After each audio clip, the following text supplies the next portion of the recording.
Welcome back to the channel, guys. It is June 7th, and I'm starting to compile all the bits for my 1 year video, because 1 year ago I was sitting in Claremont, New Hampshire without a bus because it was on a ship floating across the Atlantic Ocean from Halifax to Liverpool. So got another week and a half or so before my 1 year anniversary of picking it up. So I just want to go over some of the things that I've learned. Not only is it 1 year since I've been here in Europe, but it's also 1 year of living in the bus, because I was not living in the bus full time in the States. So it's covering both of those milestones, I guess. So I've got a few notes here, so I'll read them off the computer as I go.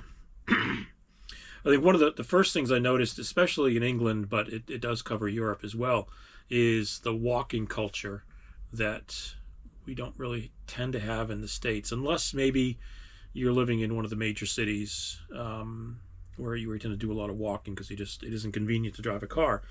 But here, everybody walks. Everything in the city is very accessible. It ties into the trains and buses where you can just get from one town or one city to the next.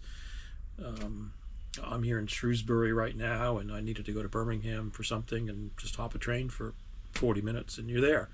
I could go to London and be there in 3 hours, 8 times a day, so it's not like in the big cities where if you want to go from New York to Chicago, you got one train a day, and in some cases 3 a week, so it's much easier to get around without a car here.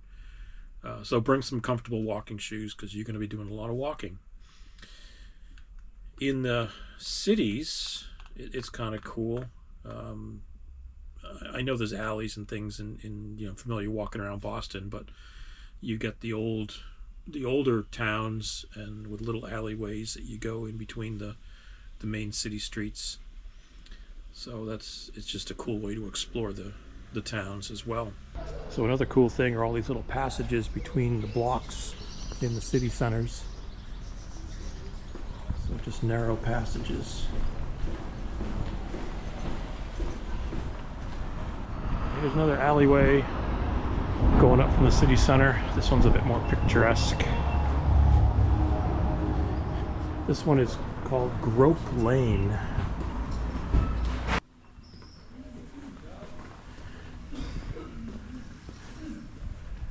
Grope Lane. But I've done a lot of my travel where I meet people and then they suggest other places to go. So I don't really necessarily, I don't have a planned routine all the time. So I'll just go, okay, I'll go there and see lots of cool things. So take suggestions from people and go off whatever plan you might have had and go see something different. Every place has something interesting to see. I ran across that in the States as well. Just plop yourself in any small town and there's something to see and do for a couple days at least. So, food. Again, living in the bus, you're not, it's not like it's a one big road trip where you eat at gas stations and on the road and fast food restaurants. So I try to do most of my cooking and eating in the bus, buying vegetables and meats and all that sort of stuff. But treat myself once or twice a week to go out and try the local food. Kind of tired of fish and chips being in England. The fish is pretty good, but I've had enough of that, I think, for a while. Have to say the burgers are not what I'm used to from the States. They're not very juicy, and I've had a couple good ones over here, but generally the States do better burgers. There was one restaurant in France where I decided to pick something off the menu I was not familiar with, and there was a sausage, or there was something called andouille, andouillette, and I figured, oh, it's I know what andouille sausage is. I'll try this. Well, it's not. If you look it up on the web, basically it's a very acquired taste. So andouillette is not andouille sausage. So just be a little careful. But it hasn't stopped me from trying new things. There's lots of vendors, markets. That's another thing. Every small town has some sort of weekend market where they just take over the town square with little stalls. So this is the Saturday morning market in Uzes. It's a little bit after 8 o'clock in the morning, so I guess things are still getting set up.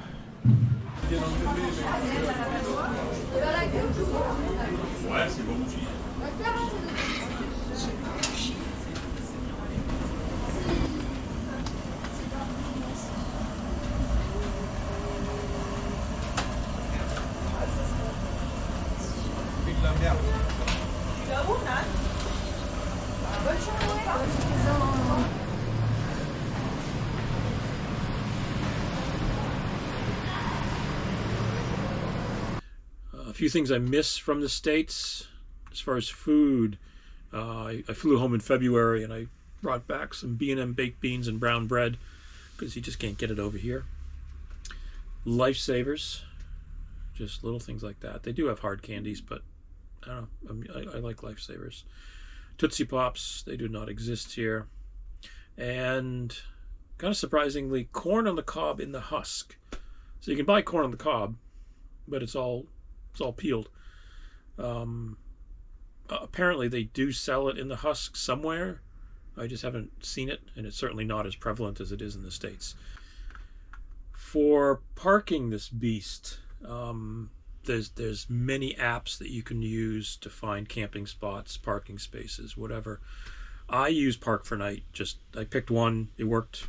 I paid the £10 a year for the paid service that allows you to use Google Maps, a satellite view in the app, to look at the parking spot. Because when I find a spot in Park for Night, I need to zoom in to make sure it's big enough, and then try to see how the access road is. That was the first thing I kind of messed up on. The parking spot is big enough, but I would get to a couple, and the access road was too narrow for me. So now I try to look at the access road. And I've been still caught out a few times. Okay, I'm going to take a left up here. Turn left on Chemin de Saint-Marin. I hope it's not too bad of a turn. Eek. I'm not going to make that turn. Turn right on Rue des Barrages. Is that this thing? No, it can't be that. Can't be. They want me to go down there. So the entrance to the first parking was to the left there. Make a sharp left turn on the road. Looks busy.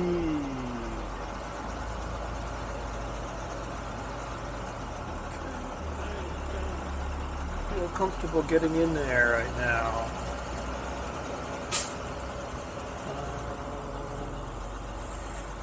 I can't really make that turn anyway. So about a month ago, I kind of figured out that I don't need to travel all the time. Obviously, the first couple months, I had that 2 or 3 month period off in September, October through early December when I was laid up with my bypass and recovery. So there was a chunk taken out where I wasn't traveling.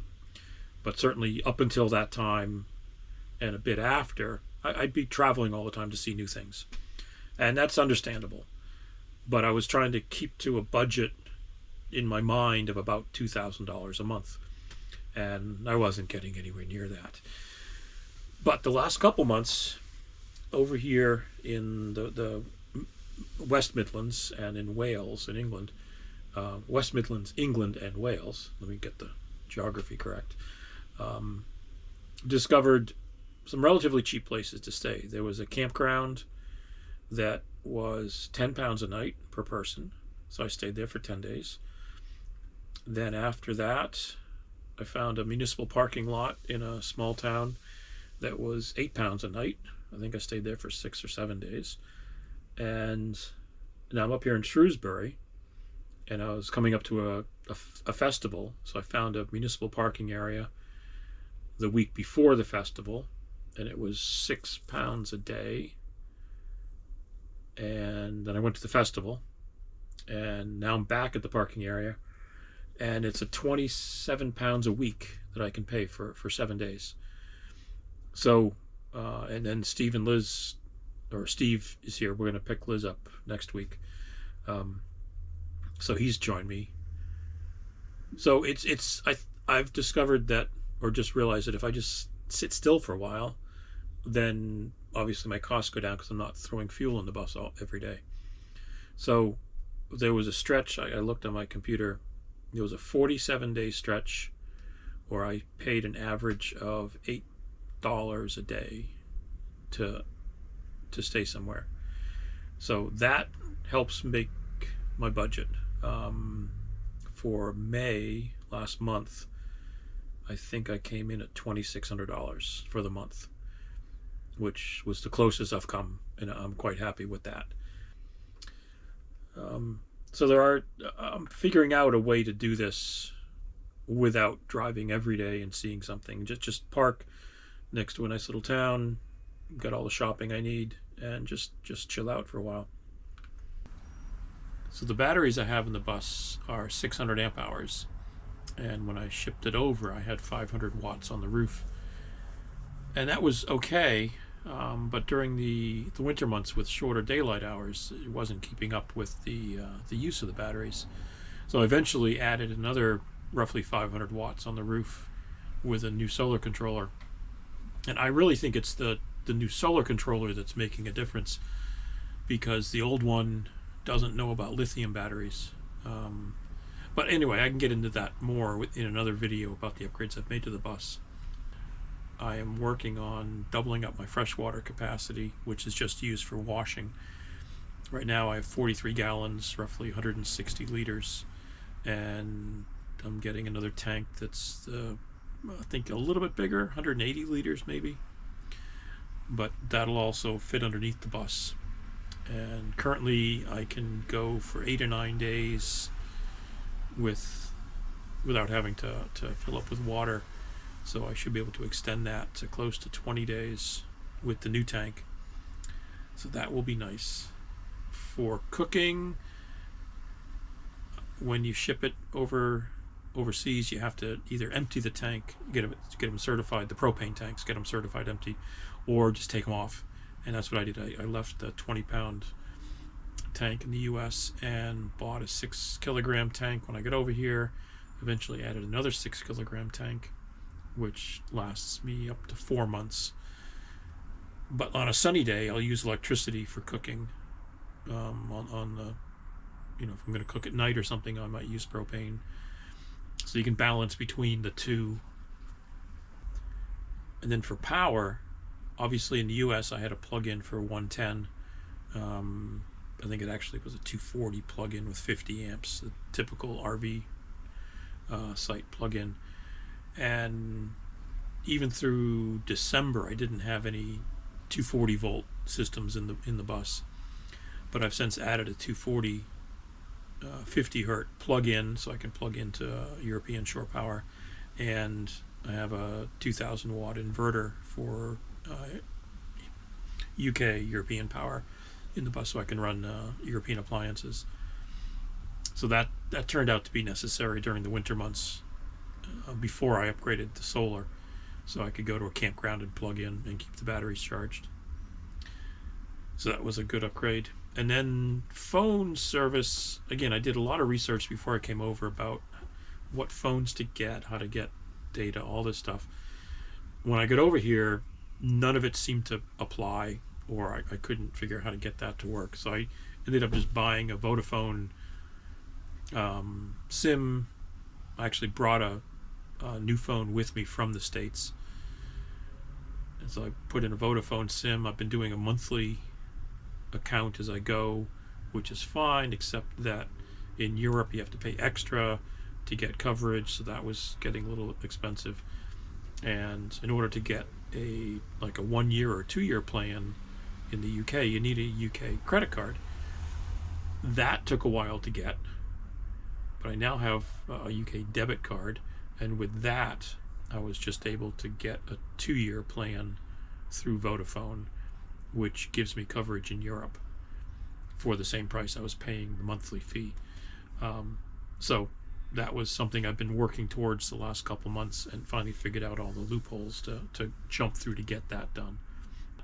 And if there's any other questions you guys have about life in the bus in Europe for a year, put them in the comments below. I'll answer those. And I like I said, I am going to do another video on the updates to the bus that I've made over the last year. So that'll probably be a couple weeks before I get that out. So, and thanks for watching, guys, and I'll see you on my next road trip.